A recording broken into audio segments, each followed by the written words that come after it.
നമ്മുടെ ജീവിതവും നമ്മുടെ മരണവും നമ്മുടെ ഓരോ ദിവസങ്ങളും പുന്നാര നബി സല്ലല്ലാഹു അലൈഹി വസല്ലമ തങ്ങൾക്കായിരിക്കണം.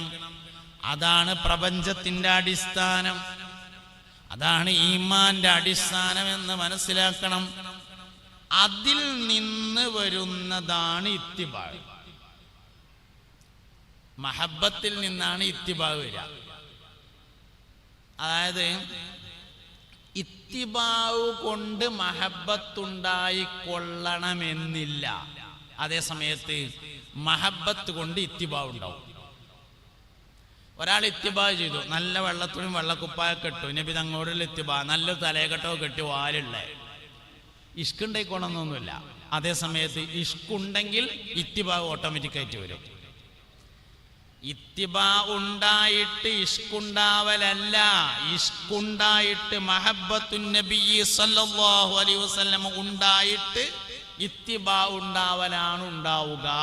അതുകൊണ്ട് നമുക്ക് ആദ്യം എന്തുവാണെന്ന് വെച്ചാൽ പുണ്യനബി കൽബിക്കാണ് കയറണം സല്ലല്ലാഹു അലൈഹി വസല്ലം. നമുക്ക് മാത്രമല്ല, നമ്മളെ മക്കൾക്കും കയറണം, കുട്ടികൾക്കും കയറണം, സംഘാടകർക്കും കയറണം, ഭാര്യമാർക്കും കയറണം, ഉമ്മാർക്കും കയറണം, വാപ്പാർക്കും കയറണം, നാട്ടുകാർക്കും കയറണം, എല്ലാവർക്കും കയറണം പുണ്യനബി സല്ലല്ലാഹു അലൈഹി വസല്ലം. നമ്മളെ പഴമക്കാരായ ആൾക്കാർ ഏറ്റവും കൂടുതൽ പൈസ ചെലവാക്കിയിരുന്നത് റബീഉൽ അവ്വൽ 12 നബിദിനാഘോഷത്തിനാണ്. ബദരീങ്ങളാണ്ടിനേക്കാൾ, മുയ്യദ്ദീൻ ഷേഖിൻ്റെ ആണ്ടിനേക്കാൾ, മദ്രസൻ്റെ വാർഷികത്തേക്കാൾ ഏറ്റവും കൂടുതൽ പൈസ ചെലവാക്കുക ഏതില്ലാത്തവൻ്റെ പേരൻ്റെ മുമ്പിലും കാണാൻ ഒരു പാക്കറ്റ് മുട്ടായി ഏറ്റ് ഇങ്ങനെ വെക്കണം, അല്ലെങ്കിൽ ഒന്നുമില്ലെങ്കിൽ ചെറുനാരങ്ങ പിങ്ങിയിട്ട് പഞ്ചസാര കലക്കിയിട്ടെങ്കിലും കാത്തുക്കും. ഏറ്റവും കൂടുതൽ പൈസ ചെലവാക്കൽ പുണ്യനബി സല്ലല്ലാഹു അലൈഹി വസല്ലമ തങ്ങളോടുള്ള ഇഷ്ടത്തിൻ്റെ പേരിൽ റബീഉൽ അവ്വൽ 12 നബിദിനാഘോഷത്തിനാണ്. അപ്പോ അവർക്ക് ഈമാൻ ഉണ്ടായിരുന്നത് നബിതങ്ങൾ സല്ലല്ലാഹു അലൈഹി വസല്ലമയോടുള്ള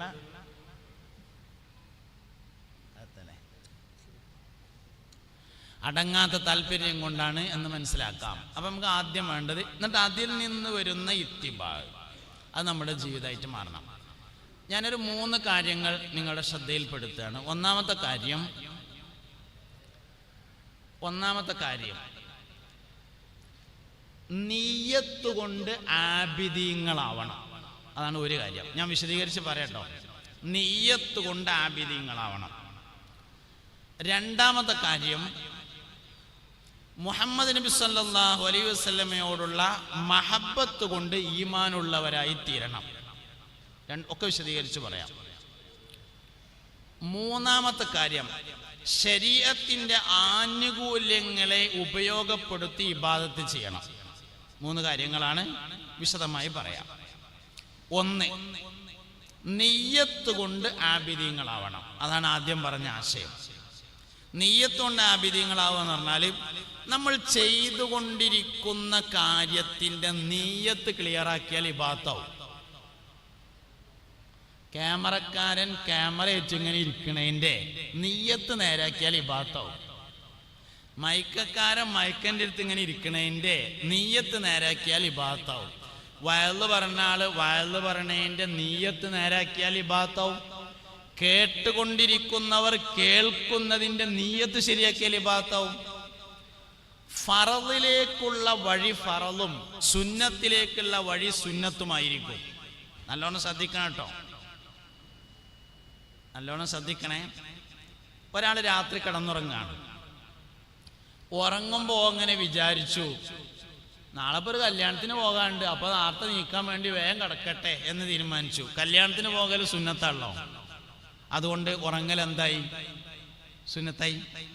അതിന് പകരം ഓൻ വിചാരിച്ചു, പടച്ചോനെ എൻ്റെ കുട്ടികൾക്ക് അരി വാങ്ങണമെങ്കിൽ അതിൻ്റെ മേൽ നിർബന്ധമായൊരു കാര്യമാണല്ലോ, നാളെ ജോലിക്ക് പോകാൻ പറ്റണമെങ്കിൽ ഇന്ന് രാത്രി ഉറങ്ങിയാലല്ലേ പറ്റുള്ളൂ, അതുകൊണ്ട് ഞാൻ ഉറങ്ങട്ടെ. നാളെ കുട്ടിയേക്ക് അരി വാങ്ങാൻ ജോലിക്ക് പോകൽ ഫറലാണ്. അപ്പോൾ ഉറങ്ങൽ എന്തായി? ഫറലായി. നിങ്ങൾക്ക് മനസ്സിലായുണ്ടോന്നറിയില്ല. ഫറദിലേക്കുള്ള വഴി ഫറലാണ്, സുന്നത്തിലേക്കുള്ള വഴി സുന്നത്താണ്. അതുകൊണ്ട് ചെറിയ മാറ്റം വരുത്തിയാൽ വലിയ കൂലി വാങ്ങാൻ പറ്റും. നിയ്യത്തിലെ അതാണ് നിയ്യത്ത് കൊണ്ട് ആബിദീങ്ങളാവുക എന്ന് പറഞ്ഞത്. നിയ്യത്ത് കൊണ്ട് ആബിദാവാം. ഒരു ഉദാഹരണം പറയാം. ഇപ്പോൾ ഹജ്ജിന് പോണ ആൾക്കാരൊക്കെ ഇങ്ങനെ ഏകദേശം പോകാൻ ഒരുങ്ങുന്നുണ്ട്. പ്രൈവറ്റ് ഗ്രൂപ്പുകാർ പോകില്ല എന്ന് ഉറപ്പിച്ചിട്ടുണ്ട്. അങ്ങനെയുള്ളപ്പോൾ ഉള്ളത് നിലവിലെ സാഹചര്യം. അപ്പോൾ നമ്മൾക്ക് പല ആൾക്കാർക്കും ഹജ്ജിന് പോകാൻ ഒരു പൂതി ഉണ്ടാവും. പൈസ ഇല്ല, അപേക്ഷ കൊടുത്തിട്ടില്ല, കൊടുത്തുകണെങ്കിൽ തന്നെ കിട്ടിയിട്ടില്ല. ഒറ്റ പൈസൻ്റെയും ചെലവില്ലാതെ ഈ ഇരിക്കണ എല്ലാവർക്കും ഒരു ഹജ്ജ് ചെയ്തതിൻ്റെ കൂലി ഇപ്പൊ ഇവിടെ ഇരുന്ന് വാങ്ങിത്തരാം. ഒറ്റ പൈസയും ചെലവില്ല. ഇൻഷാ അള്ളാഹു അനുഗ്രഹിക്കുകയാണെങ്കിൽ അടുത്ത കൊല്ലം ഹജ്ജിന് പോകണമെന്ന് വെറുതെ അങ്ങോട്ട് വിചാരിച്ചാൽ മതി. അള്ളാഹ് പൈസ തരാണെങ്കിൽ ഇപ്പൊ എന്താ പോണേന് കുഴപ്പമൊന്നുമില്ലല്ലോ. അങ്ങനെ വിചാരിച്ചാൽ, നന്മ ഒരാൾ വിചാരിച്ചാൽ ആ നന്മയുടെ കൂലി അപ്പ തന്നെ ഏടിലെഴുതും. പോയിട്ടില്ലെങ്കിൽ വെട്ടൂല. അതാണ് അതിന്റെ പ്രത്യേകത. നന്മ വിചാരിച്ചാൽ അതിന്റെ പ്രതിഫലം അപ്പ തന്നെ എഴുതും. ചെയ്തിട്ടില്ലെങ്കിൽ വെട്ടൂല. തിന്മ വിചാരിച്ചാൽ ശിക്ഷ എഴുതൂല, ചെയ്താൽ മാത്രമേ എഴുതൂ. കള്ളുടിക്കണമെന്ന് വിചാരിച്ചാൽ ശിക്ഷ എഴുതൂല, കുടിച്ചാലേ എഴുതുള്ളൂ. നന്മ വിചാരിച്ചാൽ തന്നെ എഴുതും, ചെയ്താൽ 10 കൂലി വേറെയും എഴുതും. അപ്പൊ 11 അങ്ങനെയാണ്. അതുകൊണ്ട് ഇൻഷാ അല്ലാഹ് അള്ളാഹു അനുഗ്രഹിക്കുകയാണെങ്കിൽ അടുത്ത വർഷം ഹജ്ജിന് പോണം. തീരുമാനിച്ചില്ലേ? ആര് തീരുമാനിക്കുന്നു? ഞാൻ വെറുതെ വച്ചടാന്നല്ലാതെ. തീരുമാനിച്ചോ? ഇൻഷാ അല്ലാഹ് അള്ളാഹു കൊണ്ടുപോവാണെങ്കിൽ ഇപ്പൊ എന്താ, പൈസ ഒക്കെ തന്നുകാണ്ട് കൊണ്ടുപോവാണെങ്കിൽ എന്താ, അതിന് മുന്നാലും പോകൂലേ? വെറുതെ തീരുമാനിച്ചാൽ മതി. തീരുമാനിച്ച അപ്പൊ തന്നെ കൂലി. ഞാൻ പറഞ്ഞതുകൊണ്ട് മാത്രം കൂലി എഴുതൂല, നിങ്ങൾ തീരുമാനിച്ച അപ്പ എഴുതും. 7 അപ്പ എഴുതും കൂലി. നന്മ അൽ ഹസനത്തു ബി അശ്രി അംസാലിഹ, ചെയ്താൽ 10 കൂലി വേറെയും എഴുതും. ഇനി വേറൊരു സംഭവം ഉണ്ട്. തിന്മ വിചാരിച്ചാൽ ശിക്ഷ എഴുതൂല.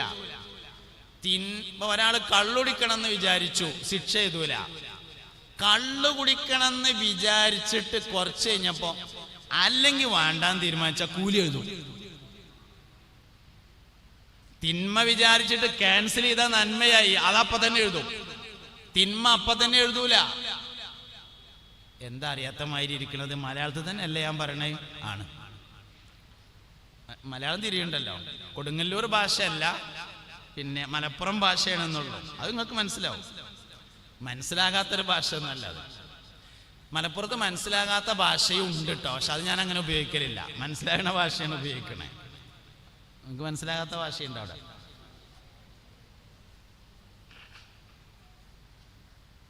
ചില ആൾക്കാർ പറയലുണ്ട്, മൂപ്പര മലപ്പുറം ഭാഷയാണെങ്കിലും സംഗതി മനസ്സിലാവുമെന്ന്. മലപ്പുറത്ത് മനസ്സിലാകുന്ന ഭാഷയും മനസ്സിലാകാത്ത ഭാഷയുണ്ട്. മനസ്സിലാകണതാണ് ഉപയോഗിക്കുന്നത്, അതുകൊണ്ടാണ് മനസ്സിലാകുന്നത്. അപ്പൊ ഇൻഷാ അല്ലാഹ് അപ്പൊ അങ്ങനെ നന്മ വിചാരിച്ചാൽ അതാണ് ഈ നിയ്യത്ത് കൊണ്ട് ആബിദാവുക. അപ്പൊ രാവിലെ ഒരാൾ എഴുന്നേൽക്കുകയാണ്. എഴുന്നേൽക്കുമ്പോൾ എന്ത് ചെയ്യണം? ഫറദിനെ നിയ്യത്ത് ചെയ്യണം. നിങ്ങൾക്ക് മനസ്സിലാവുണ്ടോ?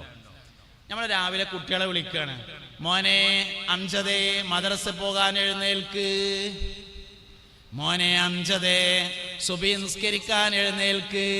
വ്യത്യാസം മനസ്സിലായോ നിങ്ങൾക്ക്?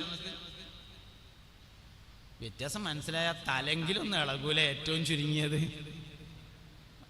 വിളിക്കുമ്പോ കുട്ടീനെ വിളിക്കുകയാണ് രാവിലെ. എപ്പോഴും എന്ത് ചെയ്യണം? ഫറള് പറഞ്ഞുകൊണ്ട്. മാത്രമല്ല അതിൽ വേറെ വ്യത്യാസം ഉണ്ട്. മോനെ ആദിലെ മദ്രസ പോകാൻ എഴുന്നേൽക്ക് എന്ന് പറഞ്ഞാല് പരമാവധി 12ാം ക്ലാസ്സിലെത്തോളം 12ഉം 5ഉം 17 വയസ്സ് വരെ ആ വിളി നിൽക്കുള്ളൂ. നേരെ മറിച്ച് ഉമ്മയോ വാപ്പയോ മോനെ ആദിലെ സുബഹി നിസ്കരിക്കാൻ എഴുന്നേൽക്ക് എന്ന് പറഞ്ഞാൽ മരണം വരെയാണ് ആ വിളി ഉള്ളത്. കാരണം സുബഹി നിസ്കാരം മരണം വരേക്കുമാണുള്ളത്. അപ്പൊ ഷോർട്ടായിട്ട് വിളിക്കരുത്, ലോങ് ആയിട്ട് വിളിക്കണം. എപ്പോഴും വിളിക്കുമ്പോൾ നീട്ടി വിളിക്കുക. മരണം വരെ നീണ്ടു നിൽക്കുന്ന, അതിനൊന്നും ഇപ്പൊ വലിയൊരു പൈസന്റെ ചിലവൊന്നുമില്ല. ഒന്ന് ചെറുങ്ങനെ ഒന്ന് ശ്രദ്ധിച്ചാൽ മതി. ഞാൻ പറയുന്ന ആശയം ഫറദിലേക്കുള്ള വഴി ഫറദും സുന്നത്തിലേക്കുള്ള വഴി സുന്നത്തുമായിരിക്കും. അതുകൊണ്ട് തന്നെ രാവിലെ എഴുന്നേൽക്കുമ്പോ ഫറദിനെ നിയ്യത്തിയ സുബഹി നിസ്കരിക്കാൻ വേണ്ടി എഴുന്നേൽക്കുന്നു. എൻ്റെ മക്കൾക്ക് ഭക്ഷണം കൊടുക്കൽ നിർബന്ധമാണ്, അതിന് ജോലിക്ക് പോകാൻ എഴുന്നേൽക്കുന്നു. ഇങ്ങനെ എപ്പോഴും ഫറദിനെ നിയ്യത്ത് ചെയ്തുകൊണ്ട് കൂലി തോന വാങ്ങുക. കൂലി കിട്ടിയ തികയില്ലല്ലോ, അതുകൊണ്ട് തോന വാങ്ങുക.